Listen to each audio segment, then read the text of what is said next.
Welcome to Under the Microscope. I am your host, Jenny Germano.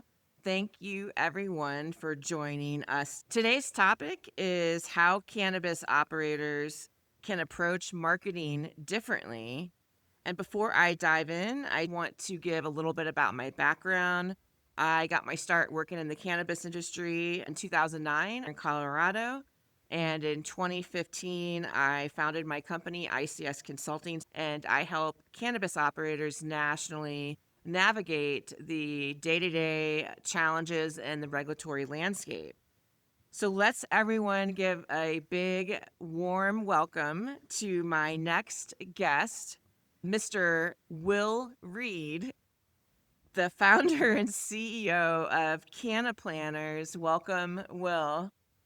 Thank you for that very formal introduction. I was going to wear a tuxedo to this podcast, but it's Mr. Will Reed. That's me. I'm having some fun. Will Reed. That's right. Happy to be here. It was very formal. Very formal. Why don't you go ahead and give everybody a little bit about your background and obviously what you did prior to the cannabis industry and then making the transition over here with all of us. It's been about I'm going on 10 years. Wow. So it's hard to remember the before times. Dinosaurs roamed the earth in the before times.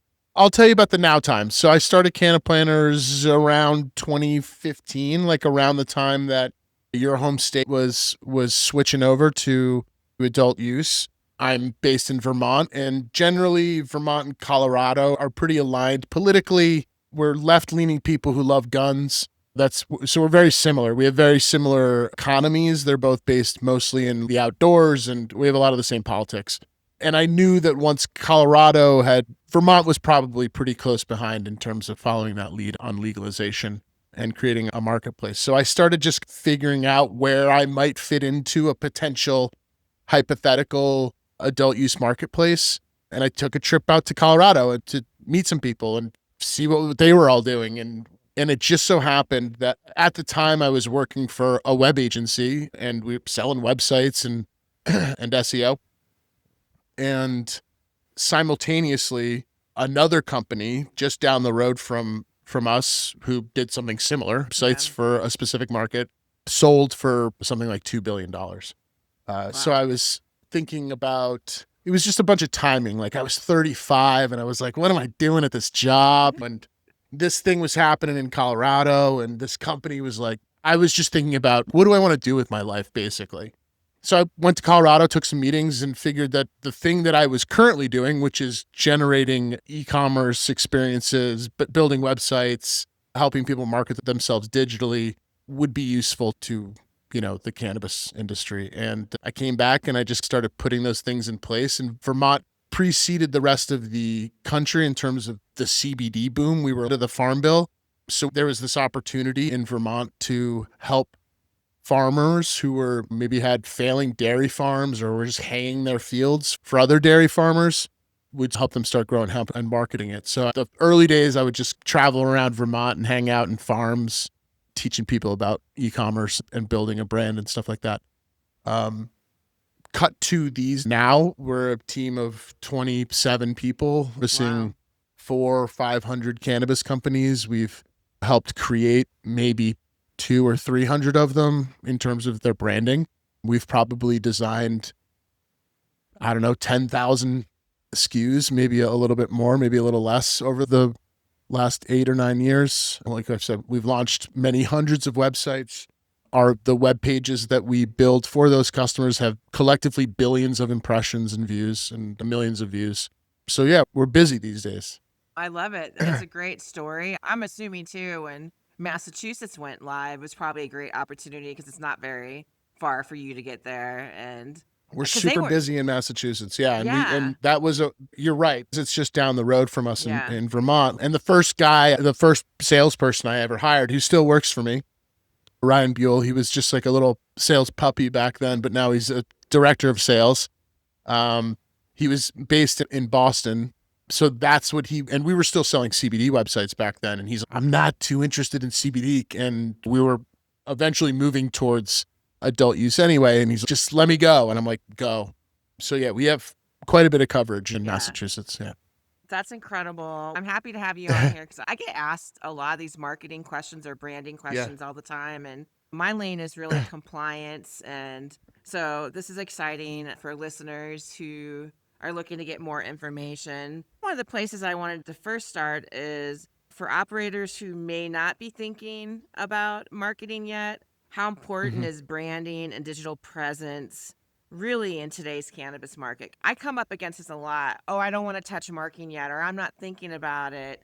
And they have no plan for even when they launch their business. And maybe I'll do it a year after I open. I'm sure you hear a lot of different things out there too. Yeah, definitely. And of course, I have opinions on all of it.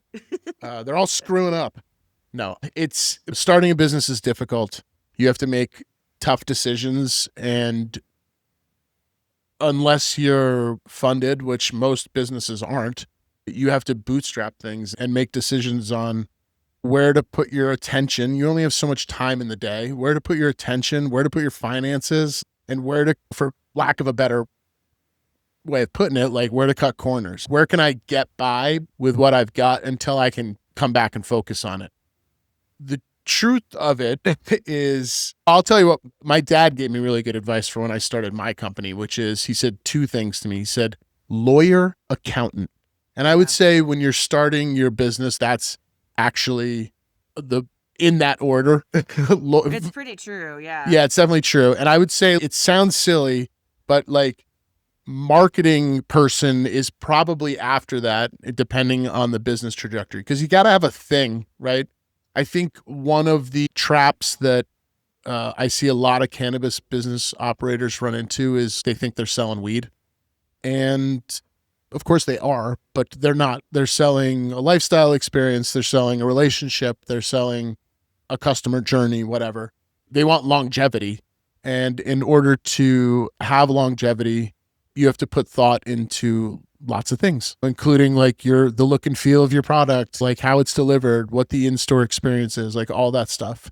But back to your question, like in terms of so like we can talk about creative, but I'm going to give you a real world example. And it's, I think, just as useful for multi-state operators as it is for startups, which is we have operators who will, for example, be based in Colorado and want to have a presence in New Jersey or New York or whatever. And once that becomes part of the roadmap, like the second that becomes part of the roadmap, and the way the roadmap works is their lawyers apply for licenses, their accountants pay for it all.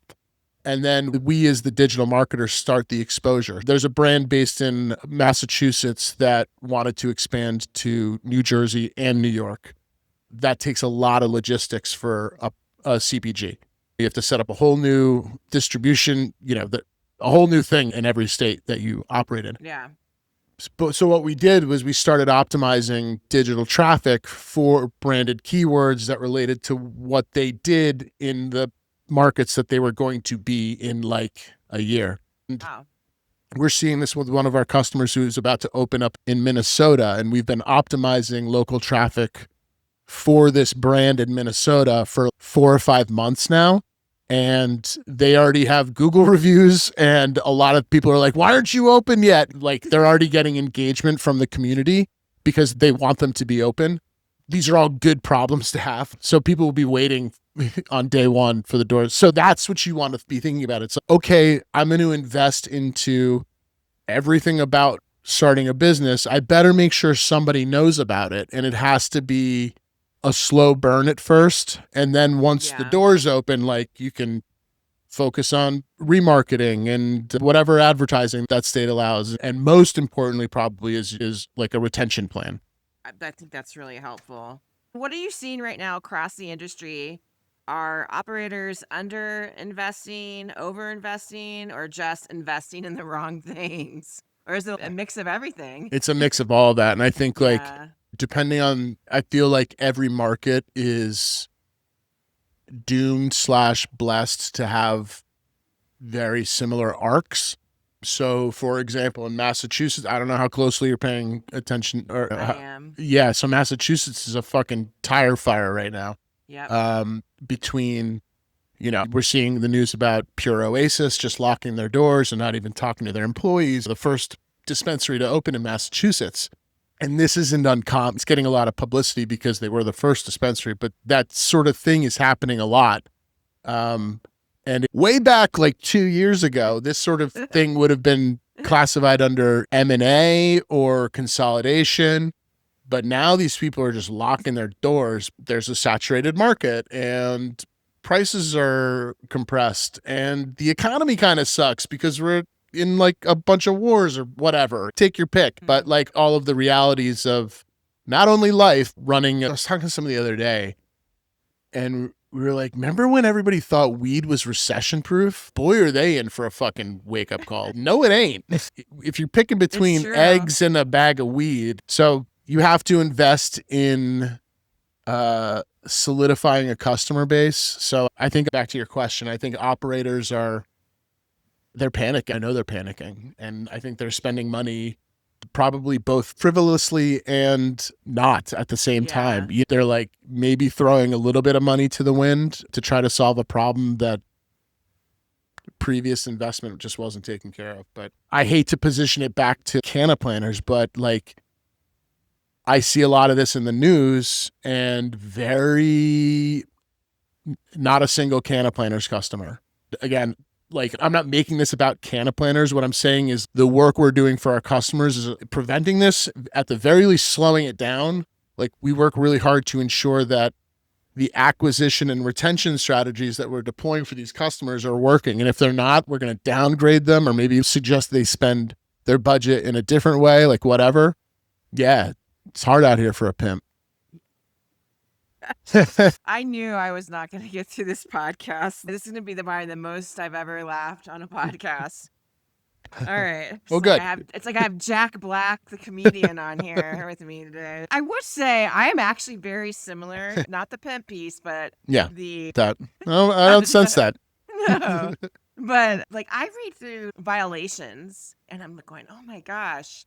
Look at this mess. And I'm thinking, they're not my clients. A lot of backdooring happening. Like I see that a bit in Vermont up here where they're high profile cases because we have 50 people who live in Vermont. Everything is high profile. But yeah, probably don't pay. That's really interesting that you pay attention to that. I'd say that's like a huge indicator of the health of a business is whether or not like they're getting fined. Yeah, it's so valuable to someone like me. One, this is what I do for a living. I help people with compliance. Two, it's a great way. It's my market research. Like you have different types of market research, but I need to figure out what are they struggling with? What are they up against? And how can I use this information to help my clients even more or future clients? And I also look at saying, oh, why didn't they spend the money and invest with someone like my company, 𝗖𝘀 Consulting, where we're not actually very expensive, we're fractional. And I think sometimes people just don't invest the money in a lot of things, whether it's compliance or marketing. There's tons of dispensaries and operators out there that have never done any marketing. You remember, if you build it, they will come, like Kevin Costner movie. And I think people are like, when I say, what's your plan? They're like, oh, I'm just going to build it and everyone's going to show up. Yeah. That's and I'm what like, I mean. that's the plan? They think they sell weed. That's what I mean when I say that. Like they think before I got into web, before cannabis, before I got into any of this, I worked for Apple and they could sell the iPhone. People would buy the iPad regardless of if it was good or not. They were going to buy it. But at the same time, the retail culture there was almost like, it didn't accept that. Like it knew it to be a fact. Like we knew like people were going to come in and buy this we were going to sell out of these phones. Guaranteed we're going to sell out of these phones this week. You know what I mean? But the culture of the retail culture dictated that you still have to turn it into an experience. Like you still have to give them the pizzazz. You still have to give them the sizzle, even though you know you're going to sell this phone regardless of if the sizzle's there or not. So that's not weed though. Maybe in the beginning, like it was a little bit of that, but there's too much competition. There's too much brand saturation. There's a lot of brand confusion.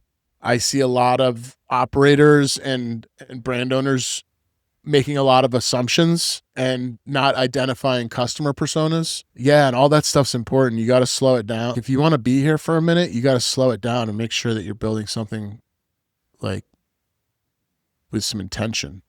Yeah, I agree. I think intention is important. To be honest, I feel like sometimes people don't give customers the benefit of the doubt, meaning I feel like if there's not intention behind it, your customers are going to know it. And granted, there are some people Oh, who they'll don't definitely care. know. Yeah, and there are people who don't care about that equation out there and No. they'll go do whatever they're going to do. But for the most part, people will know if you're a well intended business or not, if you're putting intention and thought behind your brand, or do you have a mission? What's important to the business? What are your values? And so I think people can feel that when that's non existent. Yeah. So we built this company in Massachusetts called Nostalgia, and they're a great brand. And in the beginning, before it all started to come together, like the idea is we're gonna put out era specific strains. And the marketing guy in me was like, this is gonna be sick. There's so many things we can do. The weed guy in me was like, this is a problem because you're gonna put out a Maui Wowie. Does that even exist anymore? That's like a purple haze, like a tie stick for real. White Like those, Widow, I could rattle off a like whole bunch of legit. them. They have a white, and the stoner in me was like, oh, the cannabis community is gonna see right through this. The good news is like,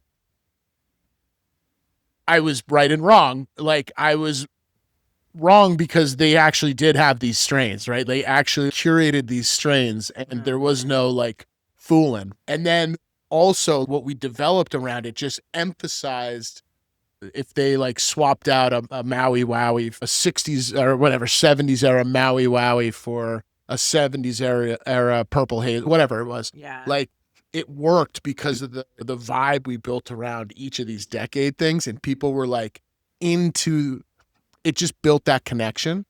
Like it truly was nostalgic and a great product. Like it was one of those things where it was like, oh, I'm not like, I hope this works, but like everything about it worked. It was great. It was really, I love that. I'm a big fan of old school strains. When yeah. I started off in the legacy market in Colorado, that's what I was slinging, all the old school strains. And now I go and I help people launch dispensaries. And I'm like, what the heck is this? I just did a tour this past week and they were like rattling off all these names. And I'm like, oh my God, I have no idea what Yeah, these it's strains confusing. are. That's what I mean is like a lot of operators think they're selling weed, and for sure I love all the strains, but I also am a consumer marketer who knows that if you want to talk to a bigger slice of the pie than just those who know what a Skittles 24 cross, whatever the heck, like people, that's a detraction, right? That doesn't tell me anything. That tells 2 out of 100 people something about a product. Yeah. And you want to be talking to 80 of those people, you know? So that's going to be a thing. Lineage is important. Strains are important, but I think eventually quality, I think terpenes are probably going to maybe somehow become more, they're, even for me, I don't totally understand them, but I can wrap my head around 12 terpenes for an infinite number of strains, and then the even somehow more amount of cross strains. I want to look at packaging and tell me about the terpenes on the packaging or symbols. Is there a lemon or is there an orange? Are you doing any kind of pictograms or whatever? I don't know what you call them, the little symbols. But and I think terpenes are starting, I think it's starting to evolve in the industry. And instead of saying, hey, I just want something that's like 45% THC, we're slowly moving away from that old style of how everyone thought they had to talk about cannabis when you walked into a dispensary. And now it really is about terpenes and an experience. But there's still lots of dispensaries where it's all about the high percentage THC. And new consumers are starting to move towards terpenes. A lot of clients I'm working with are like, hey, we want to have terpene education. We want to really focus on terpenes in our dispensary or our consumption lounge. And that's pretty new in the last year that I've been seeing working with a lot of the operators compared to, oh, yeah, it's all about getting high. And I think people want more than just getting high. I don't know. You can share what you think, but if you're seeing the same trend as well. Yeah, it's happens slowly, and it just like everything, it has to happen purposefully. Generally, and just to bring it back to the marketing of it, beyond there's ways to accomplish this visually, but you said something, you hit the nail right on the head when you were talking about the education component, because that's the biggest kind of top of funnel lead in for brands, because there is, as this becomes more ubiquitous, like it's still weird. It's still very weird. It's a Yeah. weird thing. It's new. This thing used to be super illegal and still is in a lot of places. Like people used to go to jail for this thing. Like it smells weird. There's so many strains. Like it's confusing. There's ones that make you hungry, and then there's ones that make you not hungry. There's ones that make you sleepy and not. I don't know. What do I do? So the educational angle for all of these businesses is hugely important. And beyond just being helpful to your potential future customer, it creates a huge level of trust because of what you said earlier, which is there's a sniff test, and Yeah. people know when you're bullshitting them. And if you become a trusted source of information for products that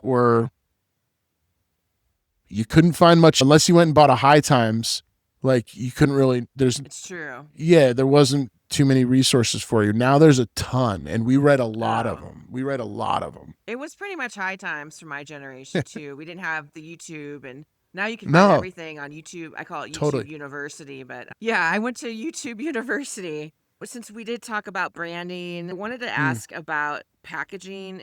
mm. How can these operators balance this compliance heavy packaging requirements and standing out on the shelf, right? There's a lot of restrictions. Every state is different. How can they still stand out on the shelf and be compliant? We haven't grown to the point yet where like we can have a in-house compliance person. Like part of the agreement with all of our customers is that we're going to go to the level that we can in terms of understanding the specificities about your state and what needs to be done, like what the warning labels and all of Oh, those yeah. things. But we still rely on our customers to like have attorneys and have a you on that they can turn to and make sure that we're all doing this correctly. I think anything, and almost the theme of this entire conversation has been like, you have to put time and thought into these. It's really easy to make a black box with a white font that says weed on it or whatever. But Yeah. like, what's going to actually create an impression with a customer when they walk in and they're seeing hundreds, if not thousands of different options for products. So I think it's just thought. Like we spend a lot of time, like these things, we don't do these things overnight. Like they take us months and months and months to build not only like a unique brand, but like responsible, but fun and cool packaging. Yeah. We put a lot of thought into it. Yeah. I think packaging matters. I'm drawn to Oh yeah, packaging as well. Obviously, price matters if I'm on a sure. budget and going into the store. I'm Yeah. always looking at packaging. But maybe that's something that women in general, they're drawn to like, oh, I like pretty packaging or really cool No, packaging or I don't think well-designed it has packaging. nothing to do with you are a woman for Yes. sure. But I think it has everything to do with the human eye and like what draws one's eye to one thing versus another. And it is different for most. It's different between every person, but there's certain tricks that have worked since the dawn of CPG that you can still implement into. It doesn't have to be a bright color. It can be a black box. You know what I mean? It's just, how do you do this? You have to juxtapose all of the elements correctly, but it's formulaic. It's not really a secret. But it takes time to do it properly, does. right? You could put a prompt into ChatGPT and get something that you think is good, but AI is still in the uncanny valley. It's good. That's a good way of describing it. What are some Okay. common mistakes that operators make when building their first website? Because ADA compliance. yes, that is so true. Yeah. Nobody does it. No, and let me tell you something about the cannabis industry is it's brand new and it's ripe for litigious trolls and literally class action law firm. 100%. Yeah, law firm. And I'm sure some of your listeners will be like, fuck, I know exactly what he's talking about. Have you gotten a cease and desist or for having a Skittles strain in your menu from the Mars company? I bet you have. Hershey's too. We saw one the other day because one of our customers had nerds. The word nerds was in the URL slug, right? So it was a C and D based on like a word in a URL slug, right? Whoa. So that's how crazy this gets. And it happens with ADA. The copyright thing I think is important. This industry is ripe with copyright infringement. It's crazy. And those are perfect examples that like people use. It's everywhere. But for retailers, it's making sure that your website is ADA compliant, because part of the thing about ADA compliance, and I'm not a lawyer nor am I an ADA compliance expert, but if ADA law applies to your business, because like if you're a retail, if you have a physical location and you are beholden to ADA compliance, then you are on your website as well. And you are anyway. You want to make sure people with vision impairments can use it. So that's a big thing. And frankly, like it was a lesson every agency, including CannaPlanners, has learned. You have to like implement these things as like foundational tools to the things you build. These compliance widgets are part of the thing. The future and where we're heading, and AI is getting a lot better. These companies are probably, I wouldn't be surprised right now, using AI to search for infringement. Oh, 100%. That's exactly what happened with this one I was just talking. It has to be AI that found that. Yeah, they have a bot that just they put parameters in and they say go, and they say here are all the URLs that have basically proper nouns included in them that aren't theirs. That is so crazy. And yeah, wow. Yeah, I think we're going to see a lot of this. Oh, think it like the Girl Scouts of America, Elmer's Glue, like who owned Gorilla Glue. The list goes on and on of, now we're back to copyright infringement, but the list goes on and on in terms of like, it's that old trap mentality of I want to lean into existing brands because we have a relationship with them and we're going to twist them by 2 degrees to make them ours. Or I see this with the poor Grateful Dead. This happens with them constantly. Where oh my god, so many people they don't. They're doing fine. They're doing just fine. But like, they're making money, of course. Oh yeah. I see this with them constantly. Where I'll walk into a store and I'm like, that is not a licensed use of that. It's so obvious, and you see it all the time. Yeah, that's a good example. I would say it's probably not 100%. But it's definitely 99%. If you walk into a dispensary and you're like, yo, I didn't know that whatever, Burner and the Girl Scouts of America were doing a collab this year. And they're not. It's made that up. But and anyone listening, if you're in a brand new market where you start seeing people put out stuff, you'll see the most bizarre things. Like Skittles. You'll see Skittles on everything. Cheetos. In Michigan, I saw people actually using real... They actually used the Cheetos. They copied everything. The logo, the cheetah. I was like, wow, man, they're coming after you. Even Starbucks. We've seen Starbucks being copied in New York, and they got in trouble. Yeah. There was like a mobile dispensary. Starbucks. They tried to, they didn't win that one, but yeah. It happens constantly. And it's because it's easy, it's recognizable, and people don't know how to build a brand. Yeah, I think also people do it to see how long they can get away with it, knowing that letter's coming. No, I don't think they know anything about a letter. They have no. I definitely do not agree with you. I think they're dumb. All of them dumb. Yes, they have no idea what a cease and desist is. No, they're in New York. They copied the Starbucks logo. I know. It's crazy. How do you not know they're not coming for you when you copy the Starbucks logo? They don't know. They like, crazy. We're just gonna. It's a pun. It's not a pun. It's infringement. Oh my gosh. Thank you for bringing up the ADA compliance thing, because I have that on a checklist, and I look at people's website. Are you ADA compliant? They're like, what are you talking about? I'm like, yeah, they're probably not then. They're not. They're not. Also want to talk about SEO and local search. And so how critical is SEO for cannabis operators? given all the restrictions on paid advertising that we're seeing right now. All right, let's do a for instance. Let's say you go on a trip next week and you go to Kansas City and you want a piece of pizza.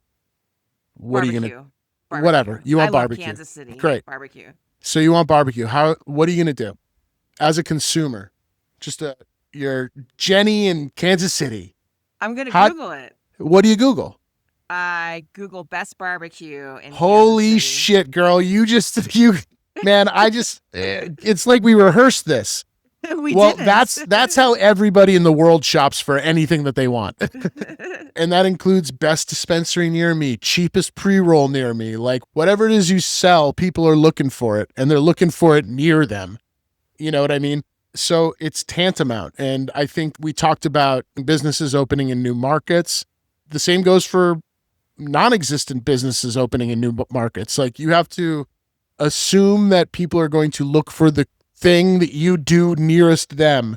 And in order to show up as a search result there's certain things you got to do. And it's your map pack listing. It's content on your ADA compliant website that works on a phone, which obviously, but it's got to work well on the phone. 80% of the internet traffic, I think it's 80%. It's between 70 and 80 of all internet traffic is coming from a phone. So you have to ensure that your site is responsive to that.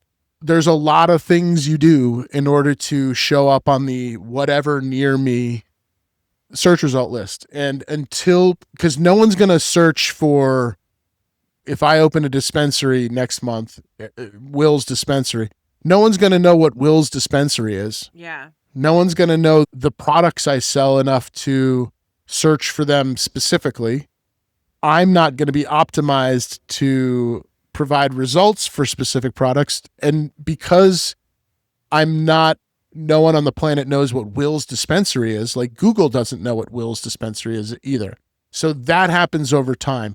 Once you get past the best dispensary near me and Will's dispensary starts to come as a search result, with time, that branded keyword traffic starts to go up. Yeah. And you'll just show up. So it's really important because you live and die by the Google search result and the map pack listing. And if you're not showing up when someone's looking, you might as well not even show up. Yeah. Gosh, that's so true. The near me. Because whenever I travel and go state to state, or I'm going to stay in a different town, I'm trying to find a place to eat, or maybe I'm just looking for a grocery store, I always put in near me. All the time. Or the best of. I'm watching you. Dang it, I knew it. That's how humans use the internet, and they have for a while, and they will and now the new thing is obviously Gemini search results, or are you showing up in ChatGPT? Because people are going to ChatGPT for search now too. And the good news is we're optimizing for all of those things, and in almost all of the states that we operate in, if we're doing SEO for customers, they're showing up in those AI results too. It's really important. I'm glad you brought that up because I think operators need to understand it's more than just the SEO. No, this is exactly why you think about SEO, because ChatGPT and Gemini aren't like autonomous things that are saying, hey, Jenny, here's the best barbecue place. I found this place for you. No, it's pulling from content on the internet. Yeah. Right. So it's SEO that is Gemini and ChatGPT, whatever, are just pulling. They're giving you a search result, or they're giving you an answer to your question based on SEO power, right? From the internet. Absolutely. Yeah. They don't have SEO power themselves. So no, it's just another result. It's just another search result. So you have in the beginning, it was just you wanted to be on the first page of Google, right? Yeah. Then it morphed to I need to be on the first page of Google, and also in the top 3 map pack when they would put like the map next to the Google search results. Oh, right? I understand. Yeah. And then it turned into I need to be, and then SEM happened, and it was like I need to be at the first 2 ad results and number 1 on the search result and in the top 3 of the Google map pack. Now it's what's Gemini gonna say when I put this thing in? Where am I on the map pack, and where am I in the search result? And Wow. they're all coming from the same thing. All of those search results are coming from the exact same thing, which is your map pack listing and how optimized that is, and the power of the content you're building and optimizing for your website. Yeah. Because Google knows it's good. If Google says it's good, then Gemini knows it's good. Gemini's Google. Yeah. If Gemini knows it's good, then it's going to also return that as a search result to your query. ChatGPT just steals from everybody, so it's going to do the same thing. That's helpful because I didn't quite understand how it was all working. Because I know It's all I do SEO. Know, Yeah, if I you look at think the back AI, end, yeah. if you think AI search results are important to your business, then SEO is important to your business. It's true because I've gone and looked at my Google Analytics for my website, and it's actually, I can see that people are searching in chat. Yeah. It's showing me where, even for my podcast, I can see if it's coming up in chat and whatnot on the back end when you look at the data. So I think it is important. And yeah, that's really helpful. And it's just looking at it's because you have more content every time you put out a podcast or you update your website because whatever, a case study or a blog, whatever, like that's good. And you optimize those things. That's good for your SEO. Indexing, Google favors I'm that. About indexing. Yep. Yeah. Going through it right now with some indexing. Chat and Gemini are just pulling from all of those same things. They just return the result in a different way. I want to nail down reviews. This is an area that I see some people are really good at managing reviews and some people aren't. And I think reviews are important. I use reviews when we're launching a dispensary. I'll have my client go and look at other dispensary reviews or consumption lounges and say, okay, these are the people that you're going to be facing soon. These same people could be putting comments on your Google review. How are you going to respond? How are you going to handle it? I don't know if you just want to give just some good best practices around reviews or what you've learned over the years about how to manage the review portion of people's listings. Yeah, you're right on the money. And it goes back to SEO. Reviews are another huge component to a successful SEO strategy. I focus on this for our business. We don't have a ton, but we always ask for them. We create ways to obtain them through our email lists or whatever. Like we want people to engage with our Google reviews. It's super important to a company's SEO because that is a component. It's a validating factor to Google and how it's just one of those things. Does this company exist? Yes, they're on the map pack. Does their website work on a phone? Do people like going to this place? What are their reviews? If all of these things if they have a bunch of 1-star reviews, Google is going to shift where that search result comes in because it sees that people don't like this place. And they want to give you a result of a place that people like. So for sure, you want to encourage your customers to leave reviews. We have automated tools in our system that not only help obtain reviews, but it engages with the review too, depending on where it falls if it's a 5-star, like no problem. Maybe we'll do a loyalty incentivization if we're allowed to, depending on the state.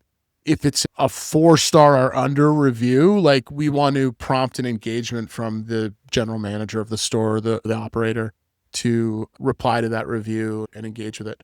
So yeah, they're really important. They fall into it's a validation, right? Like when I'm looking for barbecue near me, right? I may look for it first. I may click the website. I'll probably go over to their Instagram to make sure the food looks good or the ambiance doesn't suck or something. But I'll also read the reviews. And I don't know if you're like me, but I look at the 1-star reviews. So I sort. I do too. Yeah, you got to, because those are the important ones. 5 stars, okay, I know that it's great. I want to know that 1-star review and the guy saw like a bug in his whatever. You know what I mean? That's really important with Airbnbs. Like that's how I shop for Airbnbs. Me too, actually. Airbnbs. You got to. Yeah, you got to. I look at the response and see how are people handling the not good review. Yeah, totally. It's part of your retention strategy. When a customer leaves your store, you should hit them with a text and ask for a review and, build trust with them. I'm glad you brought up the text because that was my other question about more like the retention marketing. And Yeah. what are your thoughts around email and text marketing? Is that a good thing? Because you just mentioned Oh, yeah. about texting, and that's something that these operators should be thinking about, their email campaigns or their text messaging campaigns. Operators like to think in terms of ROI. And when you think about ROI, so CannaPlanners does like 4 things. In the digital marketing space, there's probably hundreds of things that you can do. We do 4 things, and only 3 of them are really focused on digital marketing, right? We build websites that are awesome. We drive traffic to those websites. We work on the acquisition strategy for a customer through SEO, right?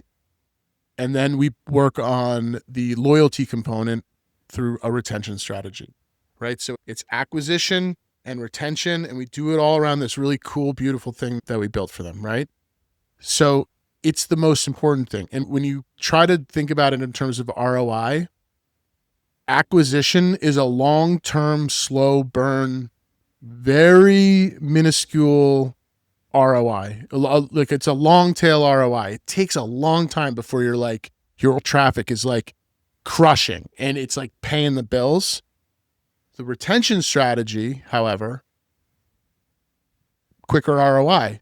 I can send out a text message or an email and I can see exactly how much money it generated because of a click-through rate and based on the reporting we're able to do, and through dashboards, through the 𝗘𝗽𝗀𝗀𝗏𝗂 loyalty dashboards or the 𝗖𝗂𝗀𝗁𝗏 loyalty dashboards that we're managing for those customers. So they're both important in terms of customer acquisition and retention. One just is a long-term thing and one is like a right now thing. What do you say to customers? I'm sure you come up against this, but with the Meta, with the Facebook and Google Ads, which is a challenge. I've tried to do Google Ads for my podcast and I got denied. Yeah. I actually stopped using Facebook because I was being shadow banned. I'm still shadow banned on Instagram. It's really been a challenge. I've been wondering where you were. I've been in the shadows. I've The been hinterland? hiding. It's like, with no lights on. It's been horrible. Yeah, there's been the reason we do 3 things is very intentional. And it's because those other things that I would love to do, because it would help me grow my business. I'd be able to offer my customers more services. I'd be able to grow quicker if I could sell Facebook ads. And there's people out there who tell you they'll do it, but it is not, in terms of your brand, it's not they don't want us there right now. They don't want us playing in that field right now. And what happens is your account gets shadow banned, or your account gets suspended and terminated, which happens a lot, or your domain authority goes down, your email deliverability goes down because you did Google ads to a cannabis website and Google dings your domain authority, and now all of a sudden your emails are going to spam. So we used to do Google ads, and there are loopholes in how to do them, and you can get away with it without tarnishing ultimate domain authority. There's ways to do Instagram ads without getting your accounts shut down. It's super gray hat. And in terms of just liability, I don't think it's worth it. Yeah. I'd rather not get your Instagram account shut down. I like your Instagram account. I'm sorry it's shadow banned. And I would like for you to keep it. And I think it's more important that we just alter the perception of how we think social media needs to be used in the cannabis industry, because it's clear. Like, it's been as obvious to me for the last 10 years, right? You got to use it like a window into your brand. You can't necessarily show weed. You got to play the game. And don't try to cheat at the game, because these guys are all smarter than you. Centered out. So instead of trying to game the system, use it. And like CannaPlanners ran into the same problem. And this is my opportunity for my shameless plug of our social. Follow me on LinkedIn, follow CannaPlanners on socials. And you can see my approach was like, we talk about weed, but not really. It's mostly silly videos of me falling or whatever. The point is like, what's going to actually impact the growth of your brand long term? And social media is important, but it doesn't have to be so on the nose. You don't have to smoke a fucking joint on your Instagram live to prove that you're a weed company. I would also like to say that my Facebook account got shut down in 2023. I had 9,000 followers. That's so much work. Like that. I built it when I first started my business. And all I talked about was compliance and SOPs and really nerdy shit, okay? And they came after me, shut it down. I lost the appeal. They deleted the entire page, all my content. And then I started another one. They shadow banned me. And I recently got a message saying, we're going to restrict you. And I just pretty much stopped. I just didn't want to do it anymore. I was over it. I'm not touching the plant. No. I can't even imagine people touching the plant. I'm like, we're talking compliance. It doesn't get any more boring than compliance. And they still were like, oh, see you later, compliance lady. This is where brand building and creativity become really important, because if social media is an important strategy to how you run your business, which it should be, it's a great tool. It's like the best. Then you have to figure out how to use it in a way that's going to be sustainable and not a liability. It's challenging. And I know all my clients have had issues. They start Facebook pages and they're like, oh, we got shut down within a week. And it's just, I think with the AI and the bots and everything, it's just, I've even been flagged. Somebody had a pot leaf on a t-shirt and a picture and they flagged the image on Instagram. I was like, gosh, how can they do that? It's really unbelievable. So we covered marketing, this restricted piece. What is the biggest waste of marketing spend that you see happening out there right now? Social media. Yeah, social media is a big one. Man, should we start a fight with the internet? Like what? Let's do it. I am so over celebrity collaboration. It's crazy. Oh, I don't even pay attention to them, to be honest. Hey, celebs, we don't want you here. I don't know what it is that's so off-putting about like when brands do a celebrity collaboration, but I don't know what the answer is, because substitute cannabis out for literally anything else and it's totally fine and normal, but it just feels so opportunistic to me, because it was like, hey, where the fuck were you assholes for the last 80 years while we were like getting thrown in jail and getting messed with on this thing? Now, so I'm sick of the celebrity collab, all right? It's okay. When it happens, it does not make me want to go out and buy the brand whatsoever. No, of course. None of that really matters. And do you know how much those brand deals cost? They're a lot. Even though it's insanely lucrative for the celebrity. Like, it's a great deal for them. The problem is, I don't think I'm alone, and obviously I'm not. You just validated it. But like, a perception is there. It makes it more difficult to then sell that product. I've seen businesses we've had clients go out of business because of it. But yeah, it just seems like a cheap way to market your product. You know, I've seen it in Colorado. Of course, Colorado, everybody in the early days was like coming here. A ton of celebrities came out and I'm doing all these brands. I never bought one single one, actually. No. Never really didn't drive me to the dispensary. But I can see like some people, maybe they want the box for nostalgia, but I don't know. I'm the wrong person to ask, to be honest. I think you're right on the money. I like a person who agrees with me. So I think you're right on the money. It's just, I've been doing this a long time, and I see a bigger impact happen when people, and a celebrity deal, it's expensive. I wouldn't classify that as cutting a corner per se, like leaning on an existing IP, like we were talking about before.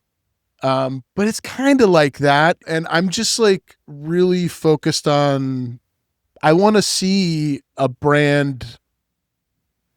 We've got cookies and there's a couple, but I want to see the Nike. I want to see the Apple computer. Like, I want to see that happen in cannabis. And I don't think it's yet happened. It happens maybe on like micro levels because we're so siloed because of federal legalization. But I think people should just build something meaningful. Yeah, I agree. I think that makes a lot of sense. My other question is about new markets versus mature markets.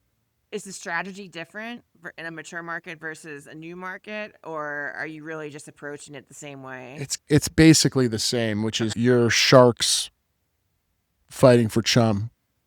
You're really, generally a market opens up saturated, it becomes more saturated, and you're fighting for customers. And it used to be like a couple years ago, tourism was a huge part of marketing cannabis companies. There were only a handful of states that were legal, so you could market, Colorado, John Denver, Rocky Mountain High. Who came to Colorado and played that song and smoked a joint? John Sunshine on his goddamn shoulder, Denver. That's who. But yeah, like I think those days are over. I think while there's still a lot of fear for consumers in diving in fully to cannabis consumerism, there's still a lot of work to be done there. But I think a lot of that shine has dulled a little bit of like, these are the ways that we can market this thing. I don't know that people are coming to Vermont for our cannabis anymore. They're just traveling. Exactly. They're like, just when I travel, I'm like, where can I go buy like a little thing of wine? I just want 2 glasses of wine. It's becoming slightly more ubiquitous to the culture, and that's a great thing. That's normalization, and that was my original mission statement. And while I still think it's not fully normalized, there's still people in jail. People still think it's weird, like whatever. Like it's come a long way, baby, to quote my favorite marketing campaign from Virginia Slims. Virginia Slims. Oh my gosh. And wrapping up, is there any last words of wisdom that you want to leave people with here? We should tell people that I'm dying, and this could be the last podcast appearance. These might actually be my last words. No. Heart first, lead with love, build something meaningful. Great. And if you need help, call one of us. Call one of us, because we know each other. Yeah. We didn't just meet. We know each other. We'll figure it out. Yeah. Gosh, it's been so much fun having you on. What a treat. I appreciate you being here. And I'll have all your information in the description box so they can go check out CannaPlanners and reach out to you guys if they need help, or you can reach out to me and I can connect you with Will. And for those who like to listen to the podcast streaming on Apple or Spotify, or wherever you like to listen, please check it out. And then also visit my YouTube channel and subscribe. It's at Under the Microscope with Jenny. And watch us. You're going to want to watch this one because we look good today, you and I. Real good. Couple of 10s. That's right. I got some sun on my face. I've been doing a lot more going outside. Damn, girl. Watch the videos. Thanks again for being here and helping our listeners. And always thank you to our listeners and tuning in every week. We get people from all across the globe, like 9 countries and in over 20 states. People are listening in the U.S. market. So we appreciate all of you. That's awesome. Yeah. We'll see you next time. Have me back some other time. That's right.